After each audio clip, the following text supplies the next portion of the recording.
Bem, gente, bom dia a todo mundo. Bem legal ver bastante gente. Eu acho que é um dos públicos que eu já vi que são mais diversos. Assim, eu achei isso bem legal. O rapaz veio da Bahia. Então, espero oferecer para você uma experiência bem legal. Bem, essa apresentação, como o Pedro falou, ela foi feita no TDC de São Paulo. E aí eles decidiram trazer para cá como keynote de abertura justamente porque é um tema que quem trabalha na área há um tempo já está percebendo que ele é transversal a todos os assuntos que vão ser discutidos hoje em todas as trilhas. Então, hoje a gente vai falar sobre interpretabilidade, justiça e representatividade dentro de inteligência artificial, tá? Eu sou a Carla, mas eu queria só falar rapidamente quem sou eu e como eu cheguei aqui, para não ficar esquisito, para a gente criar um laço aqui. Bem, eu sou de São Paulo, mas da Grande São Paulo, eu vim da Zona Leste. Tem alguém da Zona Leste de São Paulo? Nunca tem, mas tem 2 pessoas. Legal. Vocês riem, mas é um problema isso. A gente tem pouco acesso à informação lá. Então, eu sempre falo que eu vim de lá e sempre vejo quem são as pessoas, porque na Zona Leste de São Paulo, uma região bem periférica, a gente tem bastante pouco falta de acesso às informações. Isso acaba sendo um problema. Até por conta disso, eu entrei em 2 comunidades esse ano para participar. Então, eu sou coordenadora do Perifacode. A nossa missão é incluir pessoas da periferia dentro da tecnologia, levar o acesso, quebrar as barreiras do inglês e incluir as pessoas. A Letícia está aí, se você puder levantar a mão. Também, quem tiver dúvida, que quiser falar com ela. E o Tecnogueto. O Tecnogueto é uma empresa, a gente tem um bootcamp, que a gente executa todo o ensino que é necessário para as pessoas da periferia, para elas conseguirem ingressar efetivamente no mercado de tecnologia, removendo barreiras, né, e construindo pontes. Essa é a nossa missão. Mas falando sobre a caixa preta, que é para aqui que vocês estão curiosos para saber, essa caixa preta eu sempre trago ela nas palestras, porque é um termo que se popularizou, né, bastante nos últimos anos. Essa preocupação com a inteligência artificial ser transparente não é nova. Né? Quem pesquisa sobre isso já sabe que é bem antiga. Artigos de 95 já falam sobre vamos tornar algoritmos mais justos, vamos tornar algoritmos mais transparentes. O que aconteceu é que a inteligência artificial passou a ser usada nos últimos anos com mais frequência, com maior escala, devido aos dados que a gente tem hoje, e começou todo um questionamento de para onde nós estamos indo. A gente começou toda essa jornada para trazer uma sociedade mais justa, mas o que realmente nós estamos fazendo para que isso aconteça. Então, eu queria que vocês se questionassem um pouquinho sobre quantas decisões hoje são tomadas pela inteligência artificial sobre nós. O Waze que você usa, aplicativos, ou coisas mais ocultas de você, que muitas vezes a gente não sabe que está sendo observado, né? Então, eu queria que vocês questionassem um pouquinho sobre as decisões que estão sendo tomadas pela IA na vida de vocês. Eu sou uma pessoa nerd, então a minha mãe costuma falar isso para as pessoas, me apresenta como uma filha nerd dela que entrou na USP, coisa de mãe. Então eu sempre estou estudando sobre esse assunto, assim como muitos de vocês. O que acontece é que quando a gente é a pessoa que é da tecnologia, da ciência, das inteligência artificial, que nem minha mãe fala, minha filha mexe com as inteligência artificial, o que acontece é que os seus amigos vêm um pouquinho desesperados para falar com a gente, né? E eles me perguntam, mas por quê? É um negócio complexo. Eles já pensam em Skynet, na Sofia. Eles pensam em coisas muito complexas e eu fico, gente, calma lá.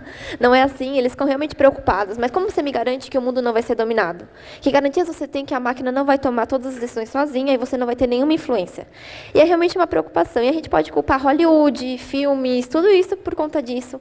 Só que eu realmente comecei a estudar IA porque eu acredito que ela tem um potencial de resolver os maiores problemas que nós temos hoje na humanidade. Então, tem uma pesquisa da McKinsey, que é desse slide, de 2018, que fala justamente, eles analisam startups, projetos, aplicativos e propostas de hackathons do uso da inteligência artificial para o bem social. E eles analisaram que eles conseguem resolver vários problemas ligados aos Objetivos de Desenvolvimento Sustentável da ONU. Né? Quem nunca ouviu falar dos ODS? Que é um plano até 2030 de resolver alguns problemas da humanidade. Como esse plano está sendo executado, tem um TED sobre isso. O quão longe cada país está de atingir aquele plano. A questão é que muita gente analisou que a IA pode ser utilizada para o bem social. A gente pode usar na detecção de câncer, como a gente vê muitas aplicações. A gente pode usar pessoas com algum tipo de deficiência se localizarem no ambiente ou terem suas vidas facilitadas e ganharem independência. Porque ser deficiente não é só, mas tem alguém ajudando, é a pessoa ter a própria independência de fazer coisas que a gente nem percebe, que a gente tem total liberdade para fazer. E a questão da Sofia. E aí voltamos na questão. Sobre a caixa preta. Sobre o que vocês pensaram e refletiram até agora, queria que vocês pensassem também sobre dessas decisões, quantas consideraram o seu gênero, a sua raça, onde você mora, o que você faz, que tipo de produto você consome, quem são seus familiares, o bairro que você se localiza, o estado, enfim. Todas essas informações são utilizadas para tomar decisões, às vezes boas, às vezes ruins. Esse ano aconteceram 2 conferências de tecnologia, provavelmente vocês devem ter acompanhado. Eu não estive lá, infelizmente, mas eu pude acompanhar pessoas que participaram, e amigos meus que são GDS que estavam lá. Então, aconteceu o Google I/O e o South by Southwest, que é uma conferência de inovação. Olha, vocês podiam ter me avisado, agora está melhor para escutar? E nessas conferências, a inteligência artificial realmente foi um tema muito importante. Só que, entre várias palestras, painéis, workshops, os temas mais importantes não foram novas ferramentas, os temas giraram em torno de dados, viés, ética, privacidade e legislação. Então, essas empresas já perceberam quão cada um desses temas é importante, e a maioria dos painéis e palestras foram em torno disso. E eu, refletindo sobre isso, comecei a escrever. Falei, vou começar a escrever alguns artigos, ler sobre o assunto, pesquisar, fazer um TCC, fazer um mestrado. E estou trilhando essa caminhada na USP. E eu decidi escrever um artigo para o iMasters, é um portal de tecnologia, acredito que muitos de vocês já conheçam. Eu escrevi esse artigo, Inteligência Artificial, a caixa preta que prejudica as minorias, que é uma discussão que tem sido muito levantada em vários países, né? Não é uma coisa que a Carla está falando. O que aconteceu é que o feedback não foi muito positivo. O feedback foi bem negativo. Eu não fiz um artigo de opinião, foi um artigo sobre, olha, existem esses artigos que estão discutindo esse assunto, pesquisadores do MIT estão discutindo esse assunto, eu acho que era importante a gente trazer essa discussão para o Brasil, né? Pesquisadores brasileiros participarem dessa discussão, porque é uma discussão que está tomando uma forma muito grande lá fora. E aí falaram que artigo de bosta, perguntou se eu não estudei lógica na faculdade, foi bem ofensivo. Eu recebi algumas inboxes também. E o que eu tenho para dizer para essas pessoas é que o argumento delas foi que a culpa não é do algoritmo, os dados que estão enviesados. Com certeza, sim, é isso que eu defendi. A gente tem um problema nos dados, todo mundo sabe. A gente tem que ter um cuidado com os dados. Se os dados estão enviesados, a gente não vai ter um resultado bom. Sim, só que eu quero destacar esse comentário de um professor de Deep Learning da Universidade de Brasília, que ele falou, sim, gênio. E você viu isso e fez o quê? Normalizou? Balanceou? Não, né? Só continuou reproduzindo. Então, o que eu percebi ali, eu até conversei com uma pesquisadora do MIT, foi que eu queria entender com ela, chamei ela no LinkedIn despretensiosamente, se isso acontecia lá, esse feedback negativo dos desenvolvedores, de achar que esse assunto não é importante e que é uma baboseira da Carla.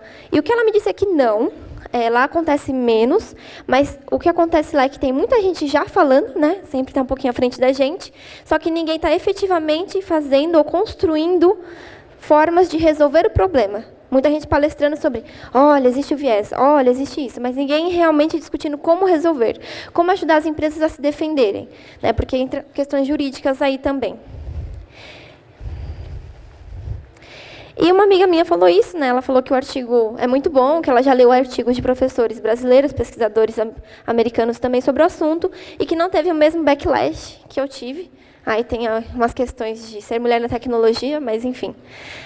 E eu achei que eu fiquei um pouquinho chocada de ver como os desenvolvedores brasileiros não estão preparados para entender o quanto esse assunto é importante e o quanto ele tem impacto. Nas empresas que eu trabalhei, eu sempre conversava, esse era um assunto importante. Em vários eventos, esse é um assunto importante. E quando eu fui falar um artigo na comunidade, esse assunto pareceu não ser tão importante.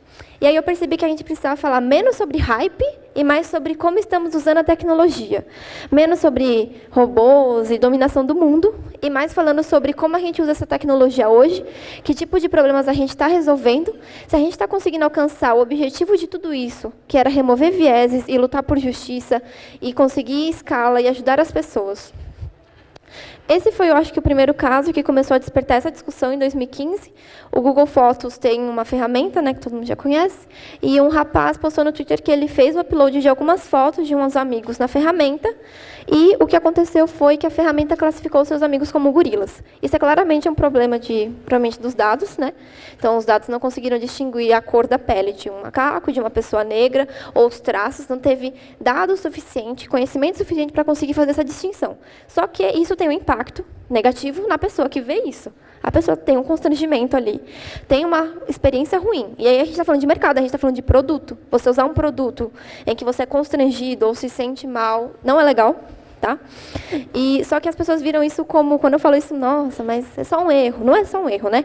A gente sabe que a empresa vai ser processada, vai ter vários impactos, vai rodar no Twitter, vai viralizar como aconteceu, e vai gerar uma série de impactos negativos para a empresa e para o usuário, que vai ficar se questionando se ele está incluso nesse tipo de tecnologia. Quando eu falei de minorias não inclusas, é isso que eu estou falando.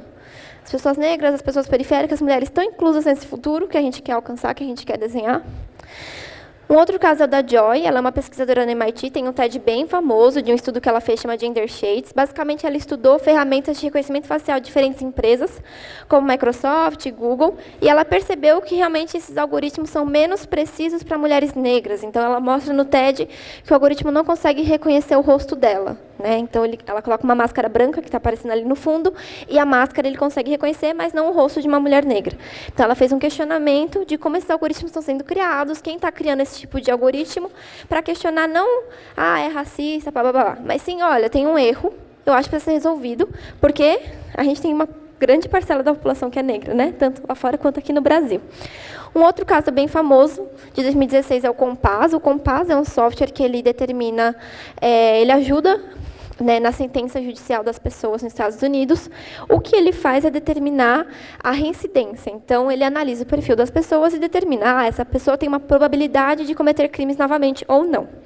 O que esse estudo detectou, e tem alguns artigos na MIT Review sobre isso, de 2019, inclusive, eles falam justamente sobre como esse algoritmo conseguiu ser racista, no sentido de que pessoas brancas e negras com os mesmos delitos ou parecidos têm scores, né, taxas diferentes. Então, pessoas negras estavam sendo penalizadas. Tem um artigo do MIT Review que saiu esse ano, que ele faz uma interação com o usuário. Então, o usuário fica tentando balancear os dados para encontrar um equilíbrio entre esse julgamento e não consegue. E o resultado final de todo o artigo olha, não é possível, os dados não estão ajudando. No Brasil, saiu essa reportagem recentemente do Pablo. Ele escreveu um artigo que fala sobre alguns estados, né, que estão usando reconhecimento facial para a prisão de pessoas. E ele fala que 90,5%, né, ele fez um levantamento, e 90,5% desses presos por monitoramento facial são pessoas negras. E aí ele faz todo um questionamento, né, porque muitas dessas pessoas foram presas, levadas à delegacia injustamente. Ativou o reconhecimento facial, levou a pessoa e não era nada. Mas tem todo um constrangimento, você entrar num carro de polícia, ter sido levado até a delegacia, para depois ser lá liberado. Então, teve todo um questionamento, porque esse é o tipo de futuro que a gente não quer, pelo menos eu não quero. E a Joy tem uma frase que eu sempre levo comigo, que qualquer tecnologia que a gente cria reflete as nossas aspirações, os nossos sonhos, o que a gente quer fazer, o que a gente quer criar, por mais positivo que seja, gerar impacto de negócio, mas ela também vai ter as nossas limitações. Então, se a gente for limitado na hora de pensar em inclusão, em diversidade, isso também vai ser refletido no que a gente cria. E não é necessariamente algo ruim, né, ter as nossas limitações e aspirações inclusas. A questão é que a gente tem que ter aspirações da Carla, aspirações da Letícia, aspirações do Pedro, aspirações do Davi, aspirações de todo mundo, porque aí sim você consegue ter uma visão melhor do mundo real. E aí, tem uma questão de como remover o viés, né? Eu não acho que a gente tenha que seguir no caminho de remover vieses. Saiu um artigo recentemente no New York Times falando sobre isso, e várias pessoas defendendo, não, a gente tem que criar uma tecnologia neutra, a gente vai remover vieses. Eu não acho que seja possível, até porque eu não tenho como falar, para mim isso é justiça, para a Letícia aquilo, outro conceito vai ser justiça, para cada pessoa justiça vai ser um conceito diferente.